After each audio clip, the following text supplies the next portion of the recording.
My name is Dr. Tracy Alloway. I'm a psychologist, author, and a TEDx speaker. Today, I would like to talk about working memory and ways that you can improve its efficiency. So the first question is, what is working memory? Let's try a little activity together, shall we? Oranges live in water. Is this true or false? It's not a trick question. Did you answer it? Let's try another one. Lions have 4 legs. Is that true or false? Now, do you remember the last word from each question in the correct order? I'll give you a minute to try and remember. If you said water and legs, well done. You have the working memory of an average 5-year-old. What I'm going to show you now is a little slide of how working memory develops across the lifespan. This information is based on data that I collected from thousands of people as young as 5 years of age up to 79 years of age. You can see the publication listed down below in the scientific journal. I live in Florida. That's why I've used the sun, because Florida is a sunshine state. So each sun represents one piece of information that we can remember. A 5-year-old typically can remember and work with 2 pieces of information. It gets better as we get older, and typically in our 20s and our 30s, we're performing at our peak working memory level. In our 70s, we start to look a little bit like an average 7 or 8-year-old. We won't spend too much time talking about that today. I like to think of working memory as your brain's conductor. The reason I use the word brain's conductor is because working memory lives in the part of the brain called the prefrontal cortex. If you touch your hand to your forehead, typically right behind there, that's where the prefrontal cortex is. You can see it on the image up here as well. But like a conductor of an orchestra, working memory does not work alone, but it draws from information that is housed in different parts of the brain. I've shown some examples here. When you're reading or trying to comprehend a piece of text, your working memory works with the part of the brain called the Broca's area or the language center. The Broca's area stores knowledge about language, grammar, and so on, and working memory pulls that up to the front to be able to understand things that we're reading. When we solve a math problem, our working memory works with the part of the brain known as the IPS that stores math facts. When we have to remember knowledge about facts and information, working memory draws in a part of the brain called the hippocampus. And I put an image of the library in there to represent that this is a storehouse for facts and knowledge, and working memory can draw from this when we have to solve a problem. Working memory has 2 very important functions. The first thing that working memory does is prioritize information. This means it has to ignore what is not relevant. Imagine yourself in a busy room. You have to focus on only one thing that's important to you. Your working memory does that, but it also has to identify what's distracting and then make an effort to ignore that distracting information. The second job of working memory is to hold on to information so you can process and remember it. So first of all, it identifies what is important. Second of all, it holds on to that important information so it can use that. In an interview setting, you may be given a lot of information. Your working memory has to prioritize what is important, and then it has to hold on to that information so you can respond best to the question you're being asked. I have another question for you. Are you a supertasker? A lot of us think that we're good at multitasking. Maybe some of us actually worry the opposite. We're concerned that we can't remember information, that we forget things. A recent study found that very few of us are supertaskers, but this is linked to a working memory. Some of us have a spotlight approach for how we use our brain. We focus on one thing at a time, like a spotlight. We focus just on one information in a sequential format. But we can train our working memory to have a floodlight approach, where we can prioritize multiple pieces of information, organize that, and use that as necessary. A lot of my research has focused on how to maximize the efficiency of working memory so that we can be supertaskers. So instead of just focusing and using a spotlight brain, we can have more of a floodlight approach to our working memory. A lot of this information is presented in one of my books, The Working Memory Advantage, where I give tips ranging from daily habits to different skills and techniques that you can use to maximize your working memory.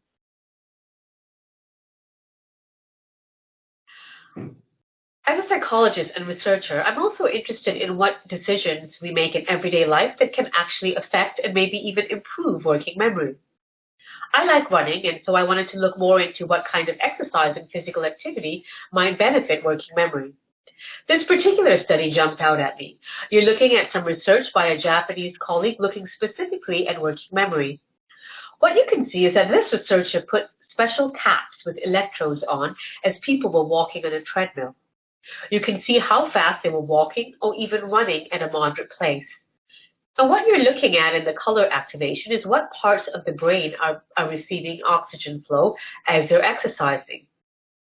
You can see from this piece of research, if you look to the right, the final one, where the individual is running, you see the most blood flow and the most activation happening in what's called the prefrontal cortex.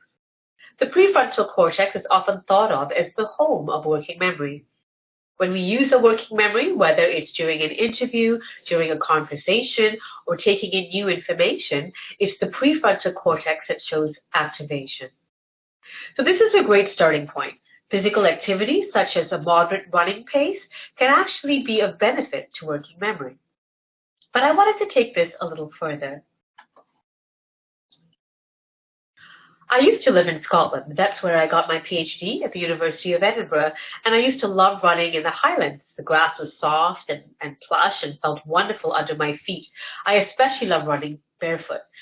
But I did notice that because I was running in pastures, that if I wasn't paying attention to where I placed my foot, I could end up stepping in something warm and squishy. And so as a result, I noticed that at the end of my run, I somehow felt more mentally alert. A lot of times as runners, they prefer just tuning out or just kind of going on cruise control, but I found the opposite was happening when I would run barefoot. So I began to wonder if there might be some potential benefits to working memory through barefoot running. So as a researcher, I teamed up with the Brooks College of Health here at the University of North Florida, and we worked with exercise science majors. We recruited people who were used to running on average at least 2 miles without stopping, and we asked them to run in 4 different conditions. The first thing we did was to ask them to run either barefoot, as you can see from the images here. We also asked them to run with shoes. Now, we did this experiment indoors just so that we could control some other factors that may have contributed to the results. So this way, we had a very nice and well-controlled environment for running and had our participants run both with shoes and without shoes. Now, you may also notice that in the picture, there's some poker chips on the running track here. And I included the poker chips so I could understand what it would be like to simulate running barefoot outside.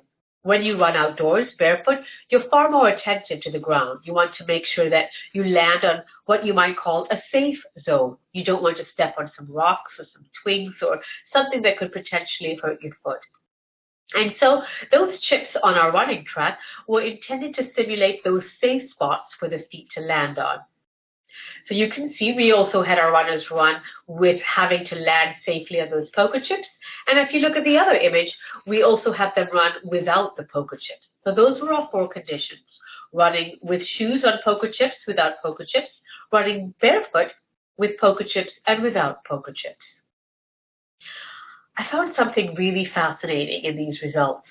I found that there were 3 factors that made a difference to improving working memory. The first important factor was time, that our runners had to run for 16 minutes, that's 1-6, before we saw an improvement to working memory. We saw an over 20% improvement to working memory after 16 minutes of running. Now, we controlled for other factors like the pace in which they ran, the frequency in which they were stepping on these safe zones, their heart rate. So we had all of these other factors. And despite looking at all of these factors, we found that these 3 things were still able to improve working memory. So again, factor 1 was time. The second factor that made a difference to working memory was attention. We only saw working memory improvement where runners were running in the poker chip condition. In other words, even though they were running on either barefoot or with shoes without the chips on the track, we did not see any improvement to working memory. And the third factor that had to be in place in order to see working memory improvements was being barefoot, as you can see from these pictures. So when our runners ran barefoot with the chips on the track for 16 minutes, that's when we recorded over 20% improvement to their working memory. So as a university professor, I tell my college students if they want to see a gain to their working memory before an exam, take your shoes off, do a quick lap or two around the track, and you can see a boost in your working memory. So a great quick way to see benefits and improvements to your working memory. Another aspect of exercise that I was interested in is something called natural movement.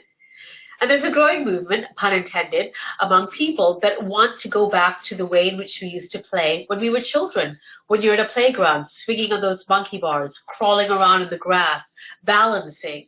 Those are the kinds of things that I wanted to see of whether we could also see benefits to working memory. So I teamed up with an organization that offers training days to adults. The adults in this particular study that's published range from as young as people in their 20s up to people in their 50s. And none of them had done these kinds of activities as adults. And so what they did was they spent time crawling, balancing on beams, as you can see here from these pictures. Some of them climbed trees. And we were really interested to see whether these kinds of activities could benefit working memory. One of the reasons I think that it could be important for working memory is because of this idea of proprioception.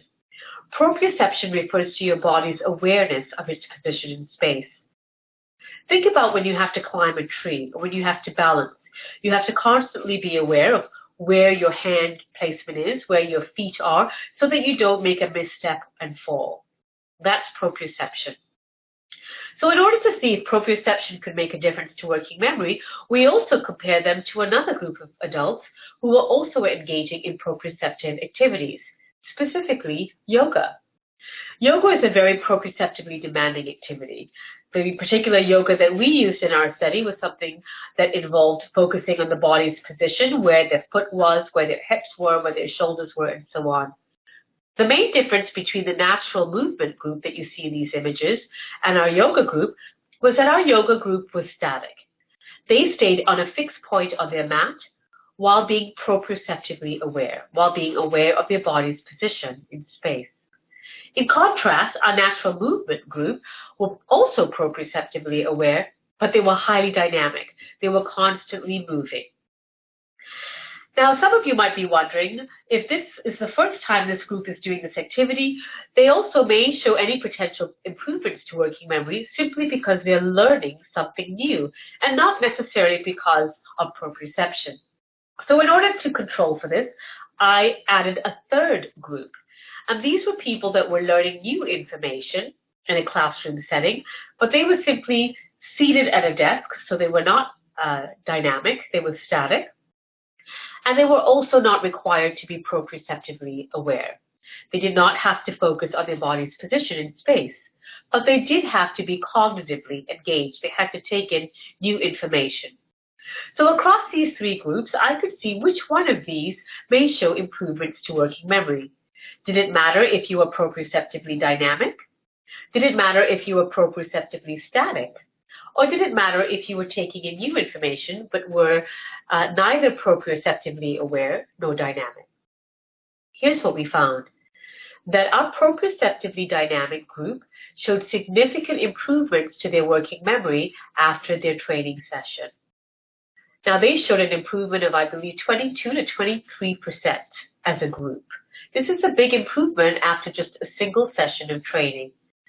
And again, I think it was because of this idea of proprioceptively dynamic. They were in motion, they were moving, and so you're getting this blood flow to the brain. But they also had to engage their working memory by being forced to be aware of where their body's position was in space and so on. And as a result, they were engaging their working memory and giving it, if you will, a mini working memory workout while training. So again, if you want to see some benefits to your working memory and you don't have a lot of time, a quick bear crawl or even balancing on a beam, it doesn't have to be a high beam, that can engage your working memory and encourage your brain to be proprioceptively aware while being dynamic as well. So here are a couple different ways that my research has shown that exercise can be of great benefit to working memory. And you can see our participants showed an improvement of 20%, slightly higher.